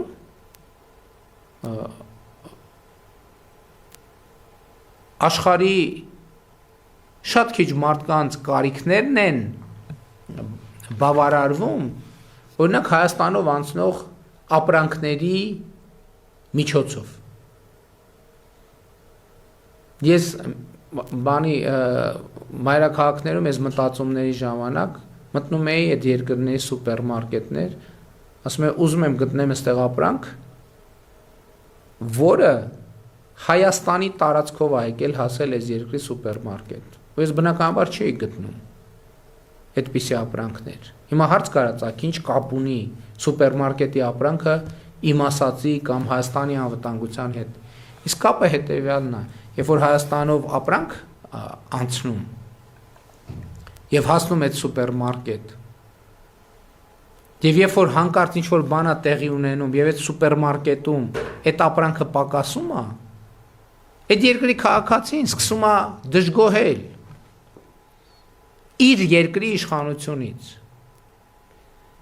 Իր այդ երկրում սկսում են ներքաղաքական process-ներ, ես կարճ եմ էլի պատմում, հիմա շատ երկար առանց էնել ասելիքս։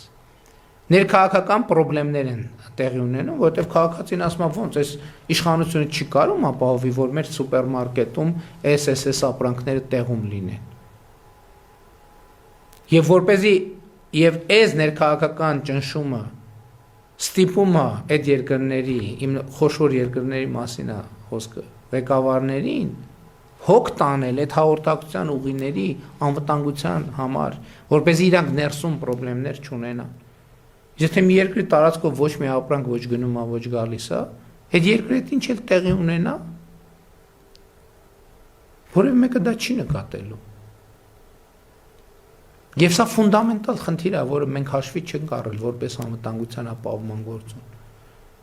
Նույնն էլ ապրանքների միլիարդների ապրանքաշրջանառություն է տեղի ունենում եւ տրիլիոնների եւ բազմաթիվ երկրներ տրիլիոններ եւ միլիարդներ են աշխատում այդ ապրանքաշրջանառության արդյունքում։ Ու նրանք բոլորը մտահոգված են, որ այդ ապրանքաշրջանառության ճանապարհները գործեն անվտանգ եւ ապահով, որովհետեւ եթե այդպես չլինի, նրանք միլիարդներից կզրկվեն։ Եվ պլյուս ներքաղաքական խնդիրներ կունենան։ Եվ հետեւաբար սա է անվտանգության ապահովման կարևորագույն գործիքներից մեկը, եւ այդ թվում տրիպ նախագիծը նրա մասին է, որ Հայաստանով սկսեն հոսել գլոբալ նշանակություն ունեցող ապրանքներ, որ կոպիտ ասած լինեն շատ ազդեցիկ կենտրոններ, որոնք շատ կներեք տենց մի քիչ կենցաղային լեզվով ասում, որ դողան Հայաստանի անվտանգության վրա, ասեն հանկարծ այնտեղ մի բան չլինի, Հայաստանի եւ տարածաշրջանի, այնտեղ մի բան չլինի, որովհետեւ մեր մատակարարումների շղթաները կընդհատվեն։ Եվ սա է անվտանգության ապահովման հաջորդ կարևորագույն գործոնը, որը մենք անվանում ենք փոխկապվածություն։ Բայց սա էլ բավարար չի։ Հիշեցնեմ, մենք բանակից առաջ արդեն լեգիտիմություն, փոխկապվածություն գործոնները դրեցինք։ Այսինքն մեր բանակի հոգսը թեթևացրեցինք այդքանով։ Բայց կա նաև ուրիշ գործոն։ Դա երկարաժամկետ կանխատեսելիությունն է, որը արտաքին անվտանգության ապահովման հաջորդ կարևոր գործիքն է։ Կարճաժամկետ, միջնաժամկետ եւ երկարաժամկետ հեռանկարում այլ երկրները Հայաստանի Հանրապետությունը ավելի ու ավելի պակաս պետք է ընկալեն որպես սպառնալիք եւ խաղաղության օրակարգին նվիրվածությունն այլ երկրների համար պետք է դառնա Հայաստանի Հանրապետության երկարաժամկետ եւ ռազմավարական ընկալում։ այս խնդրի լուծման համար էական են ոչ միայն հռչակված քաղաքականությունները, այլև սոցիալ հոգեբանական, կրթական, մշակութային, հանրային քաղաքական ոլորտների բովանդակությունն ու խոսույթները, պատմության եւ ապագայի հստակ սահմանազատումը եւ օրվա իրականության գործնական կապակցումը ոչ այնքան անցյալի, որքան ապագայի հետ կենսական են Հայաստանի Հանրապետության հարատևությունը ապահովելու տեսակետից։ Նաեւ այս նպատակին է ծառայում ապագան այսօր է բանաձևը։ Հիմա հարգելի սիրելի հայրենակիցներ, ինչի մասին էր այս գրվածը, որպես շատ պարզ ներկայացնեմ։ Մենք պետք է լինենք երկարաժամկետ առումով կանխատեսելի բոլորի եւ աշխարհի համար։ Եվ հիմա տեսեք, երբ որ մենք խաղաղության գործընթացը հաստատում էինք, կային մարդիկ, ովքեր ասում էին, հա, դե մենք բան ենք, չէ, մենք խաղաղություն ենք հիմա դե էտա մեզ ձեռ տալիս, հետ ենք անում, դե հետո հիմա խաղաղություն կհաստատենք, հետո դե երբ որ արդեն կուժեղանանք բավարար չափով եւ այլն, հասկացաք։ Բայց այս էր պատճառը, որ ես հանրային ռադիոյում հիշում եք, եթե հիշում եք, երբ որ հարցազրույց տվեցի, որը մեծ աղմուկ բարձրացրեց, ես ասացի, որ չի լինի ժողովուրդ ջան սենց։ Եթե, որովհետև բոլոր երկրներն էլ ունեն վերլուծական կենտրոններ, հատուկ ծառայություններ եւ այլն, որոնք խոշորացույցով մեզ հետևում են, ոչ միայն իշխանության, այլև ընդդիմության, բոլորի բառերին եւ բառապաշարին։ Հələ մի հատ եկեք պատկերացրեք մեր պլանն են, հա, որ հիմա մենք խաղաղություն հաստատենք, ճանապարհները բացենք, տնտեսությունը զարգացնենք, բան անենք, հետո միլիարդներ աշխատենք, հետո պատկերավոր ասած գնանք ծովից ծով Հայաստանը վերականգնենք, մեր անկալման։ Կներեք, մեզ ով կթողի, մենք զարգանանք։ Այսինքն մենք այդքան խելոք ենք, ուրիշները այդքան խելք չունեն։ Եվ էսա պատճառը, որ ես ասում եմ խաղաղության եռագլուխ կուսակցության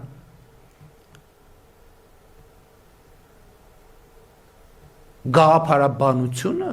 անխուսափելի պատերազմի է տանում։ Որովհետև եթե Հայաստանում իշխանություն լինի մի ուժ, որը մտածում է, հա դե հիմա սենց է մի քիչ տենանք ինչ ալնում, հետո մեր անելիքը կանենք, Հայաստանի Հանրապետությունը շանս չունի։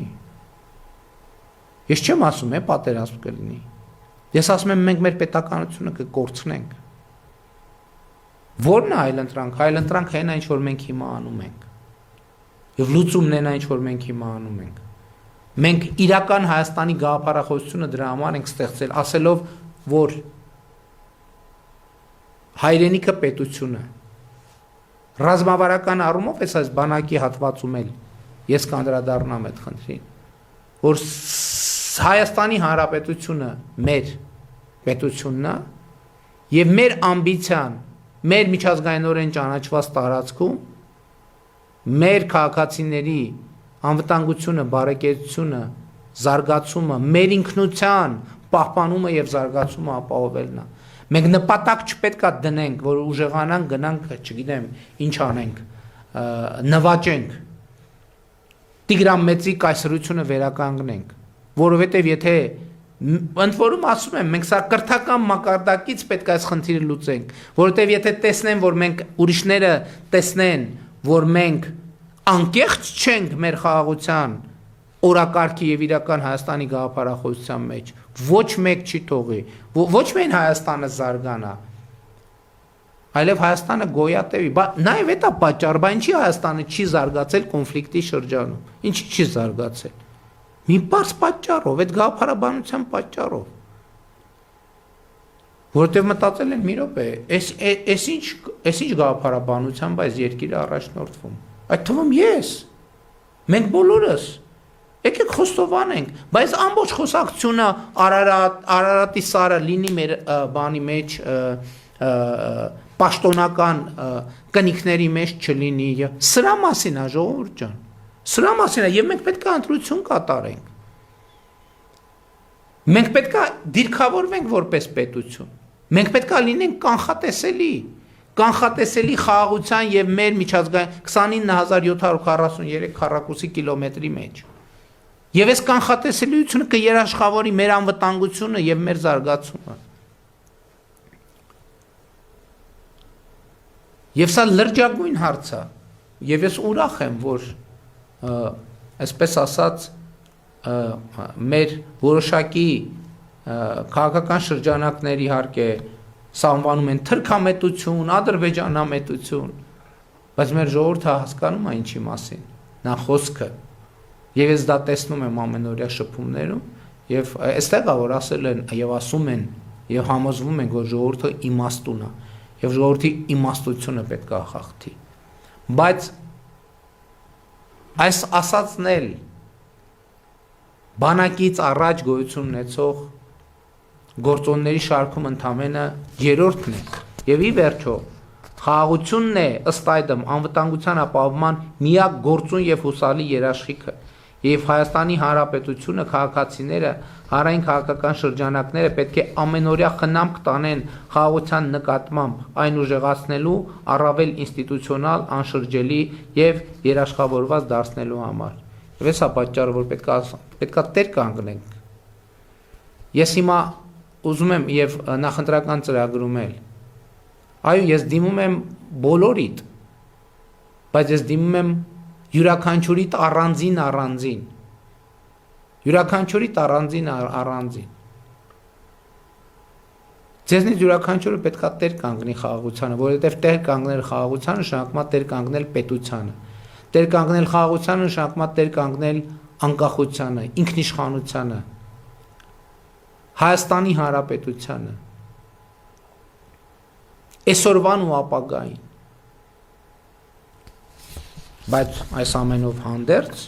մենք չենք մոռանում բանակի մասին եւ ըստ այդմ բանակը արտաքին անվտանգության ապահովման պահեստային գործոնն է այն դեպքերի համար երբ արտաքին անվտանգության ապահովման վերը թվարկված եւ դրանք կիրառելուն ուղղված դիվանագիտական միջոցները չեն գործել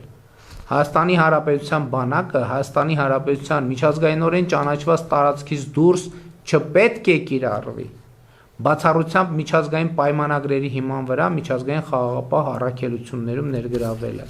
եւ պետք է ծառայի բացառապես Հայաստանի Հանրապետության միջազգայինորեն ճանաչված տարածքի պաշտպանության խնդիրներին վերջին տարիներին Հայաստանի Հանրապետության բանակի պաշտպանունակությունը զարգացնելու ուղղությամբ ահռելի ջանքեր եւ միջոցներ են ձեռնարկվել ինչը համոզված եմ դուք կտեսնեք մայիսի 28-ին ձեռք է բերվել ժամանակակից սպառազինություն եւ ռազմական տեխնիկա ներառյալ հայրենական արտադրության Հայաստանի Հանրապետության ռազմարդյունաբերական համալիրն ահռելի զարգացում է ապրել իրականացվել են հսկայածավալ եւ նորարար ամրաշինական աշխատանքներ ստեղծվել են տասնյակ ամրացված շրջաններ Զինծառայության գրավչությունը մեծացնելու համար Հայաստանի Հանրապետության պայմանագրային զինծառայողների վարձատրության եւ արհեստավարժության ապահովման ժամկետային զինծառայության ժամկետների ու կառուցվածքի ոլորտում ահռելի բարեփոխումներ են իրականացվել։ Քաղաքացիական պայմանագիր կուսակցության ձևավորած խորհրդարանական մեծամասնությունը եւ կառավարությունը շարունակելու են բանակի բարեփոխումները համաձայն Հայաստանի Հանրապետության բանակի կերպափոխման հայեցակարգի աստիճանական կերպով կներդրվի համապարփակ պաշտպանության եւ անվտանգության համակարգ։ Հիմա բանակի հետ կապված ինչ ունեմ ասելու լրացուցիչ սիրելի հայրենակիցներ։ Գիտեք, լեգիտիմությունը այո, փոխկապվածությունը այո, կանխատեսելիությունը այո, դրանք կարևոր գործոններ են, խաղաղությունը այո, բայց միշտ ինչ որ մի բան կարող է եւ չաշխատել։ Եվ Հայաստանի Հանրապետությունը պետք է ունենա գեր զարգացած պաշտպանունակ բանակ։ Այդ թվում են պատճառով, որ պաշտպանունակ բանակ չունեցող երկիրը գայթակղություն է այլ երկրների համար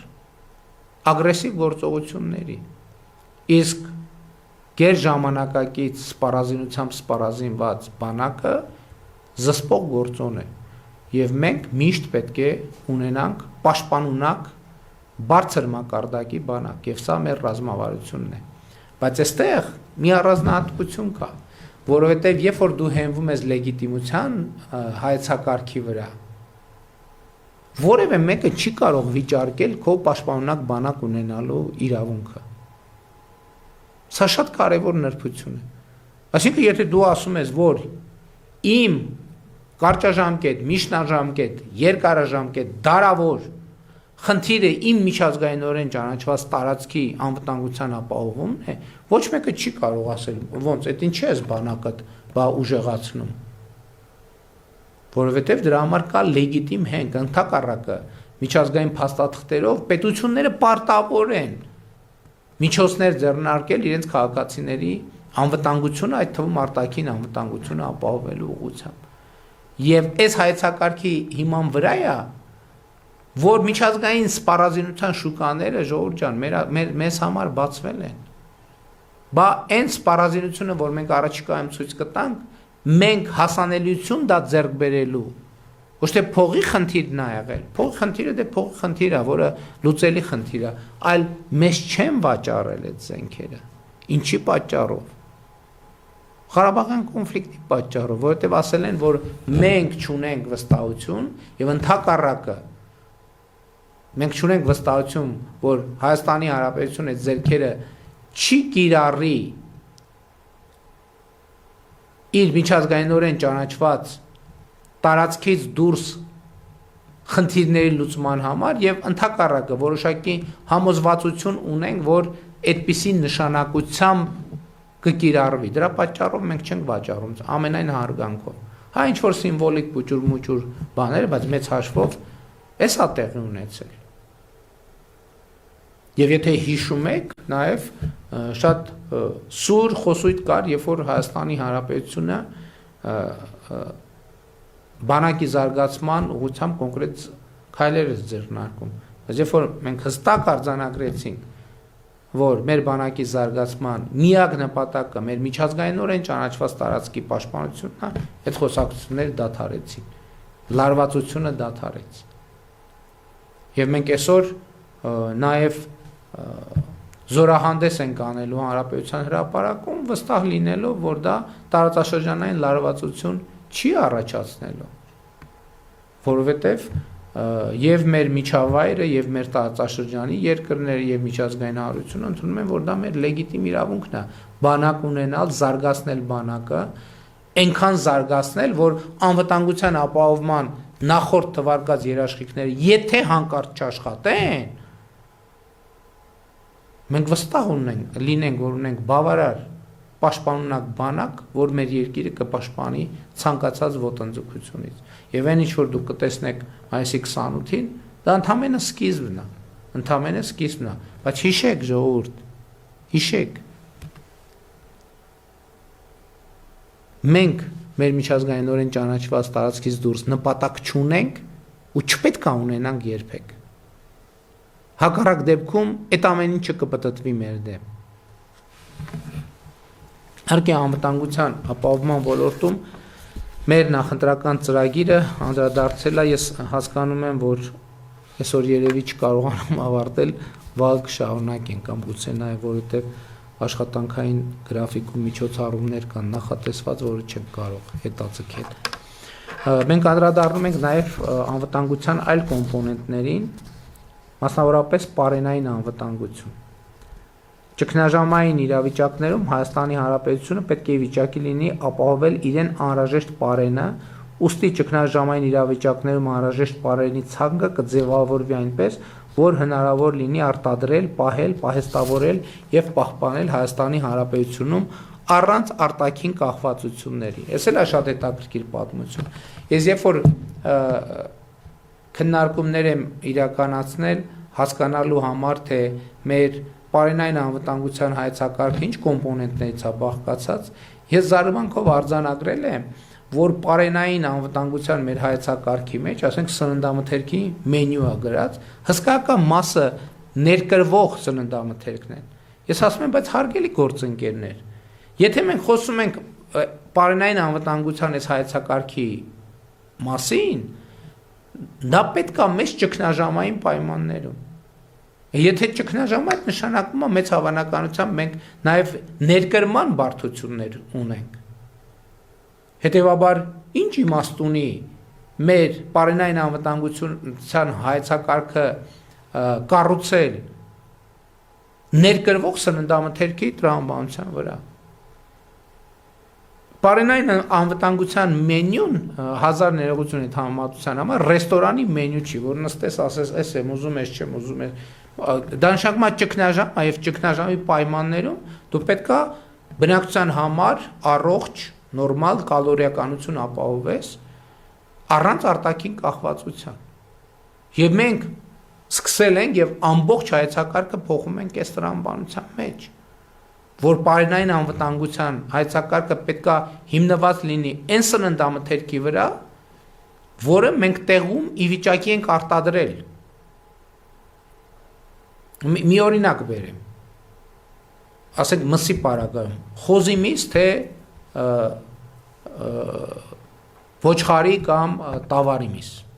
պարենային անվտանգության տրամաբանությամբ։ Հիմա մեր պարենային անվտանգության հայեցակարգում ներառված է նաև խոզի միսը։ Ըստ պրոբլեմն ինչ է։ Պրոբլեմն է, որ